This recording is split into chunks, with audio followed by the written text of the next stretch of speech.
So Christopher Nkunku scoring that all-important goal. They need to stop him from putting that balloon in his socks and doing that celebration. That's crazy. I'm not sure what that's all about. But they picked up all 3 points. Good game for them. Good game for Semenyo overall. Yep. But ending up on the losing side. Somebody asked the question that he looks a very different player when he plays for the national team as compared to when he plays for AFC Bournemouth. I don't know if you've noticed that as well. Yeah, that's true. Because yesterday when I was watching the game, I was like, this is Semenyo. And anytime that he comes down here, we don't see that kind of... Because anytime that Bournemouth, got closer to the Chelsea's 18-yard box, you felt like something was going to happen. Yep. But I think that Chelsea really did something about it. But I think for Semenyo, this he's a very good player. But I think that it's down to the caliber of players that we have here, and then the commitment and the dedication of these, Black Stars players. But I think onto the game, I think for Chelsea, it was very important for Chelsea to win this game because drawing at home to Palace 1-1 before the international break, they needed a win, honestly. And I think that it was a very, very difficult game for Chelsea, especially in the first half, because Bournemouth dominated the first half. And at some point, they dominated the game, and Chelsea really, really struggled. And I think that for Bournemouth, that penalty that Sanchez saved really kept Chelsea in the game, because I was thinking because turning point, exactly, because before the game against Chelsea, Bournemouth has not even lost a game in their first 3 games in the Premier League, and so they were a team that that had that confidence, that had the motivation. But I think that it looked like they were going to win that game. Exactly. For me. I'm not sure how Chelsea escaped. Because I was honestly surprised, but I think that credit to Chelsea, they needed that win to push them and to help them. And I think that for me, this is a very young team, a young manager who is inexperienced in Premier League football. Very expensive young team. Yeah, honestly. And so for me, I think that it was a game that Chelsea honestly didn't create much chances. I think a couple of chances that came on the way of Jackson, he failed to look at the back of the net. But I think that Chelsea needed this win, honestly. But for Bournemouth, I think that but we can also look at another positive aspect, and that is for Semenyo. And I think that we need to also figure out how we are going to deploy him when he comes down here. But I think that it was a game that Chelsea needed all the 3 points, and I think they went the extra mile, leaving it late. That's a very, very good point for Chelsea. Fortunate victory is what I call it. I don't know what you picked up from that Chelsea one. What can Maresca build on from this game that he saw?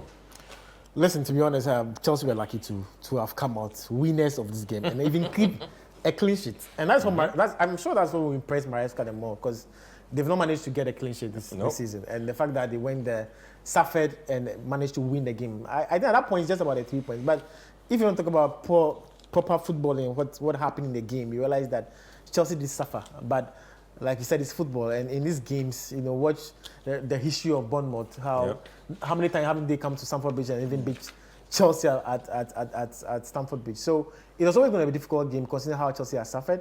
But for me, there are a few positives, right? The fact that they were able to keep that clean sheet, which was, somebody could say Chelsea was lucky, but they managed to get a clean sheet. That's one thing. And I feel the fact that they were able to suffer and stay in the game, because there were moments in the game where Bournemouth kept piling the pressure and still did it, and Chelsea managed not to concede. And I think that's something they have to be happy about. And also the other positive, the fact that Sancho coming in and having an impact on the game, because before Sancho came in, they were finding it difficult to create chances. And he comes in and had a very good game. Neto kept on running, but he failed to create any chance. Neto was actually very poor in that game. Sure. And Sancho coming in to come and have a good game was positive for him. I'm just hoping, like I told you, that he'll be consistent. Because if he's going to be consistent, he's going to give Chelsea another option on the left side. Because on days where Neto is not playing well, whoever is not playing well, he feels that you could have Sancho there and probably even start games. I was saying because because you bring Sancho in, you expect him to get into the groove and start. They have a lot of wingers, and I think one of the reasons why Neto is not playing was that he doesn't like playing on the left. He prefers to play on the right. But Madueke is in form, and I think Maresca is finding it hard to bench his in-form winger for his new ball. But this is one negative. You see, watching the game, you realize that the decision making in the box is still a problem for Chelsea. Noni Madueke several times, making the wrong decision. Jackson himself consistently making the wrong decision. I say that in games, you're going to get into games where you may not get a lot of chances. Nope. And that is why Chelsea, but that's why for me, I'm very disappointed that Chelsea didn't sign a striker. Because I felt that department needed an upgrade. And bringing Felix, we all know how Felix is. Felix always makes you think there's a prospect. He's never been consistent for several years. Because you see Felix in the game, you realize that he's going past players, but he's not efficient. You know what the irony is? I still don't know what kind of player Joao Felix is. Exactly. As of now, I'm still not sure if he's a striker, if he's a winger, I'm not sure he's a if striker. he's a number 10. Yep. I'm not sure exactly what he is. And Because he's always the kind of player, almost. He's always been, he looks like he's always had prospects, but he's just not hitting it. And it's like, he comes in, shows a bit of flash of brilliance, and the next game, he's not there. And that is why you can't bank, that's why I felt Chelsea has to get a proper striker for this season. And as at this moment, it's just Jackson and Nkunku are more like the typical strikers for Chelsea. Yeah. And we know Nkunku is not durable, from what you are saying in recent months. So is that part of the department is why I worry. But if you have the likes of Palmer and you have Sancho picking good form, then you expect the goals to come from those angles. But like you said, it's going to be a difficult season for Chelsea. But I can just hope that they can make the top 5. That's all I can say. Hope for the top 5. Exactly. I can just hope because there's nothing telling me that this team is going to get on a run of 10 games. Yeah, and I one of the things I worry about with Chelsea the most is leadership. Now, this game, you realize that Moises Caicedo is the one leading Chelsea out of the tunnel in the captain's armband. No disrespect to Caicedo, but I feel like his English is not even that proficient. I think he speaks decent enough English, but it's not even that great. Sure. And you yourself, you just landed at Chelsea. You've not been here that long. So for Maresca to make him captain should just tell you the lack of options. He's out of options. But I was expecting, because when I read prior to the game when he said that Fernandes is ill and he wouldn't be able to feature, I was expecting at least even Rob Sanchez, honestly, because I feel that he has the command in it all. But I think when I saw Caicedo coming out from the tunnel, leading it, I was like, oh. What's going on here? Yeah, that was it was a big surprise to me. But I think that that's why I think that it's a major headache for Chelsea. But I think that if they're able to keep Rich James fit, that's also an option for him. Yeah, that's the problem. The man can't stay fit. Yeah, that's the problem. But I think that they won, although. But I think that like I highlighted, they struggled to win. But I think that in terms of leadership, you need that young man,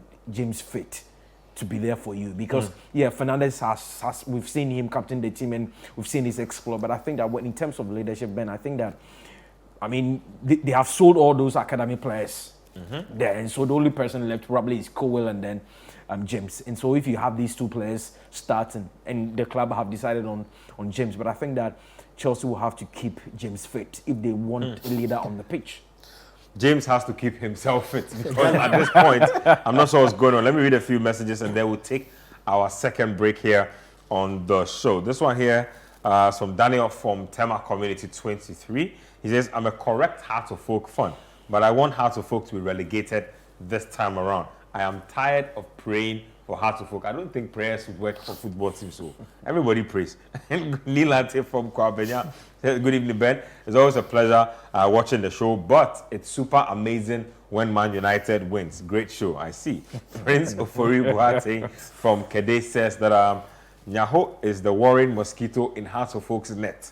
I started to dislike him when I heard him saying Buedu will never become Hearts coach as far as he exists. He is our problem now. Arrogance. I see. Philip from Ajay Kojo says that are you sure Ouattara is a coach? Has should sack him and move away from Akambi, Odote, and Nyaho before Hearts gets relegated. Okay, Junior from Accra says that Eric Ten Hag out. I'm not looking forward. Okay, since Eric Ten Hag out, I'm looking forward to Ten Hag being sacked. I'm not looking forward to him being sacked anymore. Okay, I guess. What happened to Ole will happen to him. Okay, I don't know what you mean by that. Anthony Taylor also says, good evening. Michael from Ashaiman says, please, Anthony Taylor, is he a referee? I don't know where that question is coming from. This one says, Man United is back. We are winning the treble this season. Pin this message, Ben. Soldier from Gomoa Desum. I think you need to pin that. He's asking you to pin it. Yeah. I don't even know what to tell him. Anyway, this one says, Bonsoir, Messier. Eddie at TV. Oh, nice one. Eddie from Lome in Togo. Yeah. Thanks to you guys out there. We are doing what you're doing for sports in general and football in particular. Big ups to you, Eddie, and big ups to all the people watching us from Lome. Said Joe from Tamale says that, good evening, Ben. We thank God for another special Sunday. Sad news, my darling club, House of Oak, is losing again. By the way, the Blues of England won yesterday. Chelsea are coming. Greetings to all my Chelsea fans. Okay, nice one there. This one also from Ben from Ofanko says that Liverpool should forget fighting for the league this season. If this is the kind of, if these are the kind of shocking results we'll be seeing, I kind of feel like the win at Old Trafford is still in their heads. They better sit up. The season is long. Word to Liverpool. Let's see if we can take a second break here on Scorecard on Channel 1 TV. When